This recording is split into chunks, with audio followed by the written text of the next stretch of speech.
2 millions de Gaulois réfractaires sont encore opposés à l'installation des compteurs Linky. Ont-ils raison? Ont-ils tort? Telle n'est pas la question à laquelle je vais répondre aujourd'hui. En revanche, une chose est sûre, depuis mars 2025, le comité de régulation de l'énergie a décidé qu'il allait sanctionner tous ceux qui refusaient l'installation des compteurs Linky.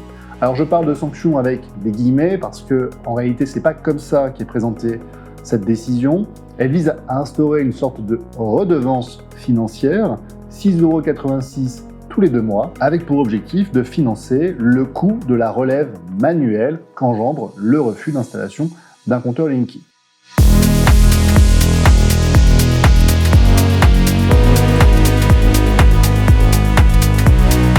Alors tout d'abord, on va mettre fin à un sujet qui est extrêmement important, c'est que les compteurs Linky ne sont pas obligatoires pour ceux qui en sont les bénéficiaires. En d'autres termes, si vous n'avez pas de compteur Linky dans votre logement, personne ne vous contraint d'accepter qu'Enedis pénètre chez vous pour changer le compteur Linky. En revanche, et c'est là où vous pouvez lire sur internet que les compteurs Linky sont obligatoires, c'est que Enedis a lui l'obligation de déployer uniquement des compteurs Linky. En d'autres termes, si votre compteur traditionnel est défectueux, la seule possibilité que peut vous proposer Enedis, c'est d'installer un compteur Linky. C'est pour ça que le compteur Linky est obligatoire, mais il n'entraîne pas une installation forcée chez des personnes qui n'ont pas de compteur Linky.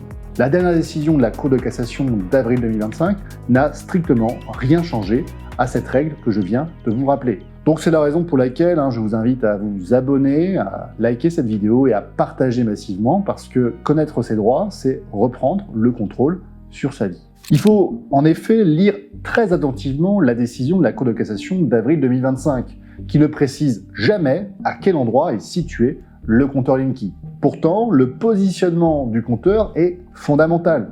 Pourquoi il est fondamental? Eh bien parce que c'est ce qui va déterminer si l'installation sera possible ou non.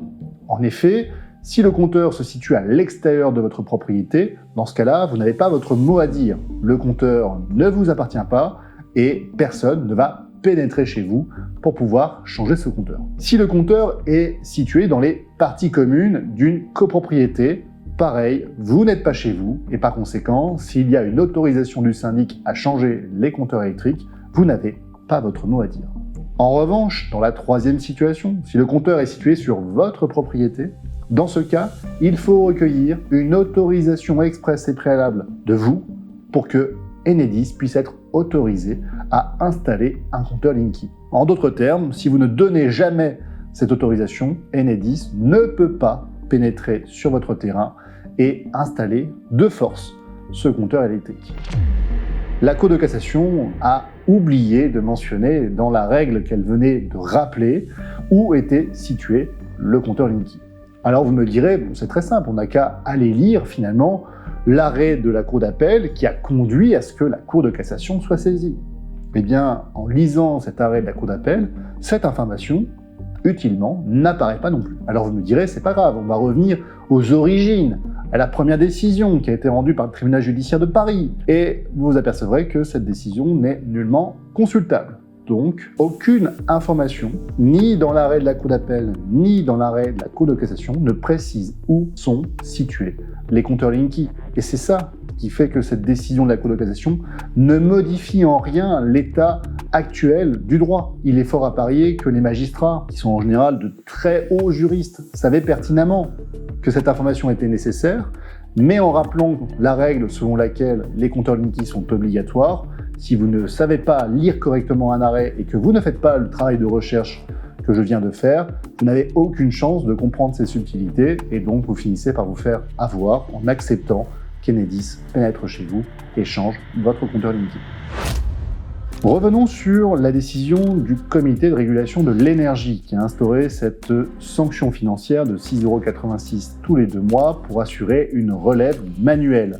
Cette décision me paraît totalement illégale pour un certain nombre d'arguments que j'ai déjà écrits et évoqués dans des articles juridiques que vous retrouverez dans la description de la vidéo. C'est la raison pour laquelle mon cabinet a organisé une action collective contre la décision du comité de régulation de l'énergie. Alors effectivement, si on n'a jamais pu permettre à Enedis de pénétrer de force chez vous, eh bien, cette décision du comité de régulation de l'énergie va venir se servir sur vos porte-monnaies pour pouvoir finir d'installer ces compteurs Linky. C'est donc extrêmement injuste, c'est anormal, et aujourd'hui, avec toutes les questions que les compteurs Linky posent, évidemment qu'il est plus que nécessaire de contester ce type de sanctions financières qui ne doivent jamais pouvoir prospérer.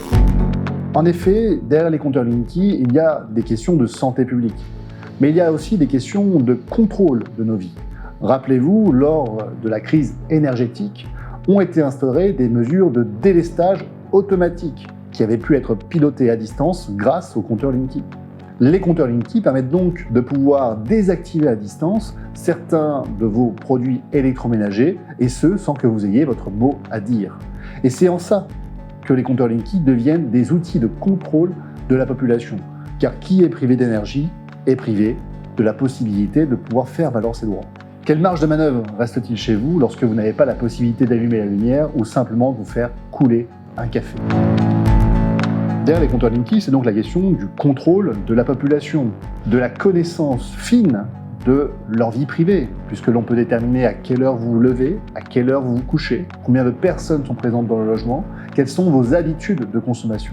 Et avec ces informations, eh bien finalement, on sait tout de vous. La question donc du refus d'installation des compteurs Linky est donc parfaitement légitime.